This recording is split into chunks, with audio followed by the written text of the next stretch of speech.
Hi, folks. Lloyd Russell coming to you live from Victoria, BC.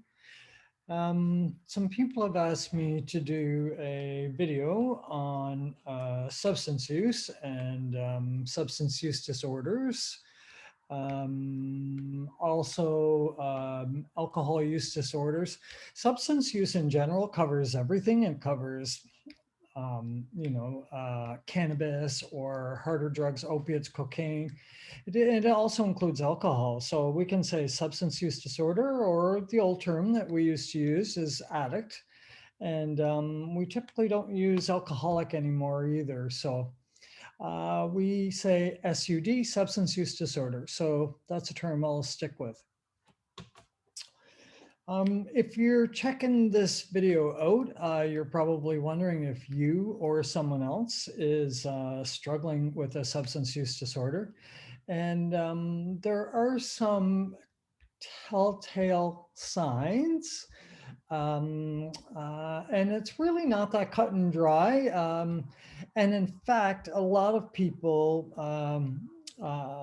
judge it or look for signs that aren't necessarily the signs of someone with a substance use disorder. And I'll give you an example. I can be working with a client and they will say, "Oh, my dad's an alcoholic." You know, that they're in my office maybe for substance use disorder, but they'll say, "Oh, my dad's an alcoholic for sure. Like he drinks 6 beer every night. He's done it for years and years and years." Or he drinks 10 beer every night. He's done it for years and years. Or even two drinks, two scotch or two vodka a night. So the client's perception, that person's perception is it's the amount that you drink and how often you drink it. So in fact, that is wrong. The amount that you consume or how often you consume it does not dictate whether or not you have or someone you love has a substance use disorder. I can drink 6 beer a night for the next 20 years. Maybe people don't like it. Maybe, maybe I'd like to change, but not so much. Maybe I like sitting on the sofa and I watch sports every night and drink 6 beer. That would probably not meet criteria for having a substance use disorder, even if it was 10 beer a night for the next 20 years. A substance use disorder is when we use any kind of a substance, including alcohol, um, and we begin to suffer negative consequences. Negative consequences can be our partner is angry again that we are using substances. Maybe they are threatening to leave, maybe leave with the children, or move out themselves, or um, take legal action, whatever it is.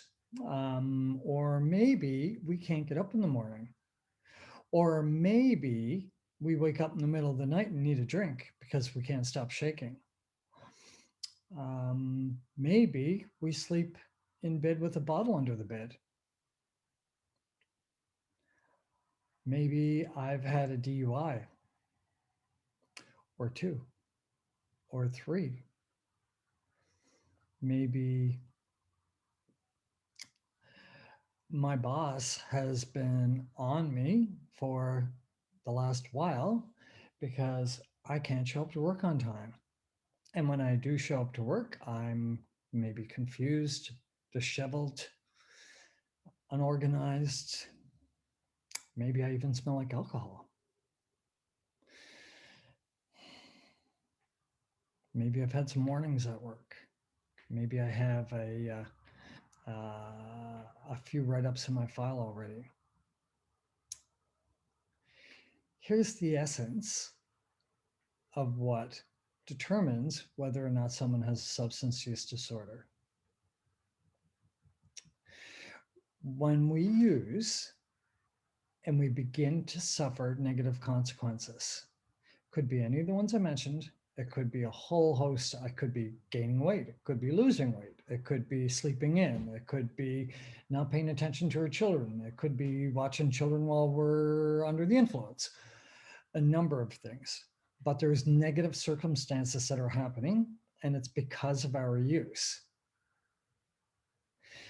Lots of people have that. Lots of people, young people, high school, college, we all have those friends who said, yeah, I used to drink, and growing up, yeah, we knew maybe he or she was one of the biggest drinkers or partiers out of all of us. And, we thought, well, maybe there's going to be a problem. And sure enough, you run into them years later and they say, yeah, wow, yeah, my wife or my husband really came down on me second year of college. And yeah, so no, I never touched it again. And yeah, no, I haven't drank in 15 or 20 years or whatever it is. So that doesn't constitute a substance use disorder, because maybe they did begin to struggle with some negative consequences, but then they stopped and they gave it up. The essence of a substance use disorder is when I do suffer negative consequences, I have those repercussions, and I continue to use substances in spite of it. That is what a substance use disorder is. That is how it's defined in the American Addiction Society.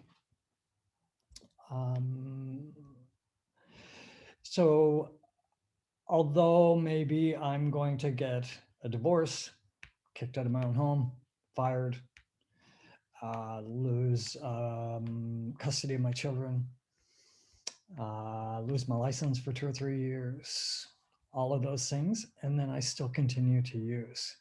Typically, if I do that, I blame it on other things. Well, you would drink too if you knew what my home life was like. And I was only going around the block when the cop pulled me over. I was just going to the store. I only had one, I only had two.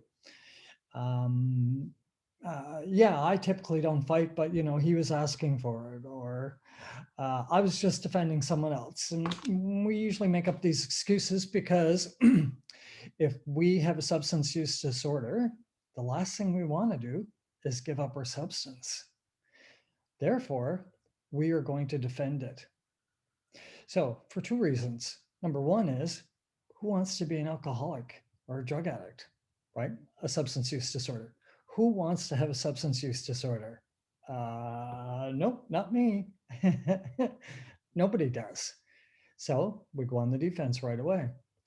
The other big issue is, if I admit and if I look at that maybe it's an issue, I may have to give it up. And that may be the hardest thing in the world for me to do right now. So for those two big reasons, we're just scraping the surface here. But for those two reasons, that's big enough for me not to want to look at this issue. If I admit it, I may have to look at it. So I'm going to deny it, or I'm going to blame, or I'm going to defend it. Because I don't want to be one of those people. All the stigma I've grown up with my whole life, an alcoholic is someone that's drunk down on the main street drinking out of a paper bag, or a drug addict in the alleyways shooting up. That's not me. So I'm not one of those people. And if those words come out of my mouth that maybe I have a substance use disorder, or maybe I have to look at it, I don't want to be affiliated with that. So I will beg God to please not let me go down that path. Don't make me talk about it. Don't bring it up. I promise I'll change. Just please don't bring it up. So I don't want to admit it. My own stigma tells me this is something that I don't want to be because it's shameful. And the other issue is, I don't want to give up my substances. If I'm suffering negative consequences already and I'm continuing to use, that's a sign that maybe I have a little bit of dependence and I don't want to give it up anyway. One more little short story here. If my wife tells me, if I come home drinking or drunk one more time, she's leaving, and she's leaving with the children. And I beg her not to do that. And I tell her I love her more than life itself. And you know what? I'm not just full of hot air. I truly believe that. In that moment, I believe that. And it may be true. Next Friday night, I get paid. I'm driving home. All of a sudden, my car turns into the bar. I go in and I have a drink, just one drink. I come home hours later and I'm drunk. Why on earth would I do that? Maybe, just maybe, it's a substance use disorder. Next week, I'd like to talk about the beginning of looking at what a substance use disorder is and whether or not we or someone we love potentially struggles with it. Right now, maybe we're at the pre-contemplation stage, and that is problem, what problem? So thank you for your time. I look forward to talking with you again next week. Tune in. I'm making videos on Fridays, and make sure to hit that big bell, subscribe, and you'll get notified every time I make a new video. So thanks for checking in, and we'll see you in 1 week. All right.